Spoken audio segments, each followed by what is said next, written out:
बारिश हुई मोर बना। गेनरू असम की गारो जनजाति का मुखिया था। वह सबसे धनी था। जनजाति के लोग उसे बहुत मानते थे, उसकी सलाह से ही काम करते थे। गेनरू के एक ही लड़की थी, उसका नाम था जयमाला। जितनी सुंदर उतनी ही गुणी थी। नृत्य में तो उससे कोई मुकाबला ही नहीं कर सकता था। कई युवक उससे विवाह करना चाहते थे, पर जयमाला ने अपने प्रेमी से ही विवाह किया। दोनों नृत्य के मुकाबले में मिले थे और तभी विवाह करने का निश्चय किया। गारो जनजाति की रीति अनुसार लड़की ही माता पिता के परिवार का वारिस होती है और विवाह के बाद लड़की का पति लड़की के घर आकर उसके परिवार के साथ रहता है।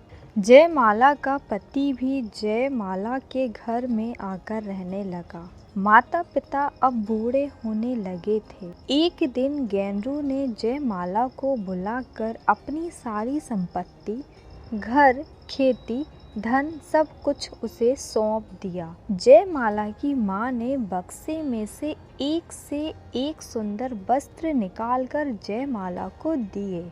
अंत में कुछ मंत्र सा बोलकर एक रेशम और जरी के तारों से बुनी तथा नीले और हरे जरात से जड़ी ओढ़नी निकाली। ओ माँ, कितनी सुंदर है यह ओढ़नी। जयमाला उसे ओढ़ने के लिए आगे बढ़ी। रुको, हाथ मत लगाना, यह जादू की ओढ़नी है जो देवी ने मेरी नानी की नानी को दी थी। तब से यह हमारे परिवार में है। इसे संभाल कर रखना और कभी भी मंत्र का उच्चारण किए बिना उसे हाथ मत लगाना, नहीं तो अनर्थ हो जाएगा। और माँ ने जयमाला को मंत्र सिखाया। मंत्र सीख कर जयमाला ने ओढ़नी ओढ़ी। जयमाला पहले से भी सुंदर लगने लगी। कुछ दिन बाद जयमाला के माता पिता का निधन हो गया। जयमाला उदास हो गई। उसका पति उसे खुश रखने का प्रयत्न करता, हर समय उसके साथ रहता। दोनों मिलकर हर कार्य करते। वह गांव के मेलों, उत्सवों में जयमाला को लेकर जाता और उसका मन बहलाता। जयमाला और उसके पति ने खेती बाड़ी अच्छी तरह से संभाली। जयमाला माँ की दी हुई जादू की ओढ़नी बहुत संभाल कर रखती।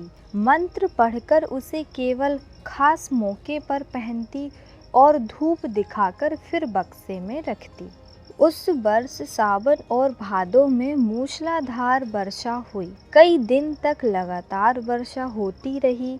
एक दिन अच्छी धूप निकली। जयमाला ने घर के कपड़े धूप में सुखाने के लिए डाले। उसने उसमें अपनी बहुमूल्य जादू की ओढ़नी भी धूप में डाली। क्यों ना आज मछली ले आऊं, बहुत दिन हुए मछली खाए, सोचकर जयमाला टोकरी और जाल लेकर झींगा मछली पकड़ने नदी पर गई। जाने से पहले उसने पति को बताया, चाहे कितनी भी गीली हो जाए, ओढ़नी को हाथ मत लगाना। पर यह बताना भूल गई कि वह जादू की ओढ़नी है। ना ही उसने पति को आवश्यक मंत्र सिखाया। उसने सोचा कड़ी धूप है, वह जल्दी से थोड़ी सी मछली लेकर लौट आएगी और ओढ़नी तथा अन्य कपड़े उठा लेगी। अभी जयमाला ने कुछ ही मछलियाँ पकड़ी थीं कि देखते देखते आकाश काले बादल से ढक गया। बादल की गड़गड़ाहट और बिजली की कड़कड़ाहट में पानी बरसने लगा। जयमाला के पति ने देखा कपड़े गीले हो रहे हैं। उसने जयमाला को आवाज़ें दी, पर बादलों और बिजलियों के शोर में जयमाला को कैसे सुनाई देता। इधर जयमाला जल्दी जल्दी वापस आ रही थी, परंतु इससे पहले कि वह पहुंचती, जयमाला के पति ने सोचा कि इतनी सुंदर ओढ़नी जो जयमाला को बहुत प्यारी है, भीग रही है, खराब हो जाएगी। उसने उसे उठाने के लिए जैसे ही हाथ लगाया, ओढ़नी उसके बदन से चिपक गई। आहिस्ता आहिस्ता उसका शरीर बदलने लगा। अब उसका शरीर पक्षी के शरीर में बदलने लगा। उसके रंग बिरंगे पंख निकलने लगे थे। जयमाला वहाँ पहुँची। पति के शरीर को पक्षी के शरीर में बदलते देख वह रोने लगी। अपने दुख में वह मंत्र बोलना भूल गई।